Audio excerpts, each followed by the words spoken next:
రామ, ఈ వరాన్ని ప్రసాదించు.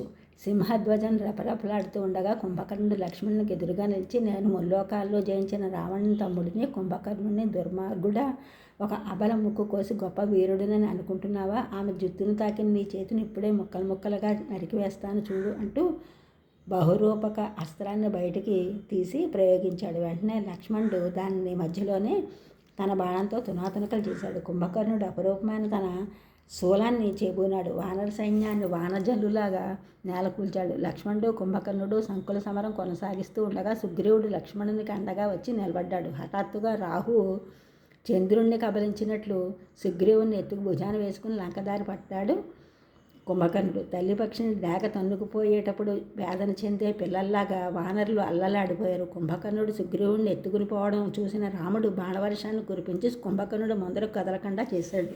రామ, నీవే వచ్చావా? రా, నీకోసం ఎదురు చూస్తూ ఉన్నాను.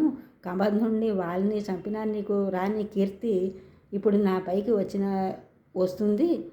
ఇదిగో ఇప్పుడు ఈ సుగ్రీవుని నా చేతిలో నుండి విడిపించుకోగలిగావా? సీతను కూడా నీవు విడిపించుకోగలిగినట్లే అని కుంభకర్ణుడు అంటూ ఉండగానే సుగ్రీవుడు చటుక్కును వంగి కుంభకర్ణుడు ముక్కు చెవులు కొరికి అతడి చేతుల్లో తప్పించుకుని రాముని వెనక్కి చేరాడు. దీంతో కుంభకర్ణుడు క్రుద్ధుడై తన భయంకరమైన ఈటను తీసి రాముని ఎదపై విసిరాడు.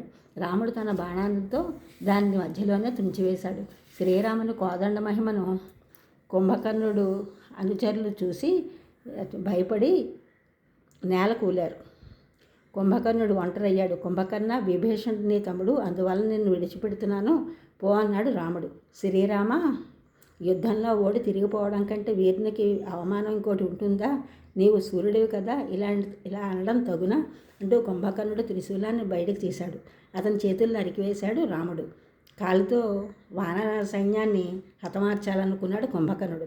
వాని తొడలను ఛేదించాడు శ్రీరాముడు. మొండమై నేలను పడి ఉన్న కుంభకర్ణుడు పోయే ప్రాణాన్ని బిగబట్టి ఎదట ఉన్న మోహనమూర్తిని చూసి ఇలా అన్నాడు.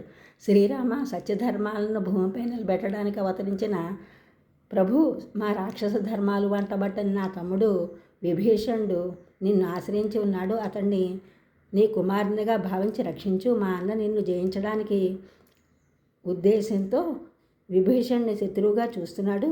ఒక్క నీవే నా తమ్మునికి అన్న తండ్రివి.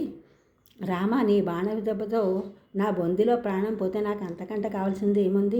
ఈ వరాన్ని ప్రసాదించు అని ప్రార్థించగా శ్రీరాముడు కుంభకర్ణుని శిరస్సును తుంచి సముద్రంలో పడవేశాడు. ఈ ఛానల్ చూస్తున్న అందరూ కూడా సబ్స్క్రైబ్ చేయండి, షేర్ చేయండి, లైక్ చేయండి, కామెంట్ చేయండి.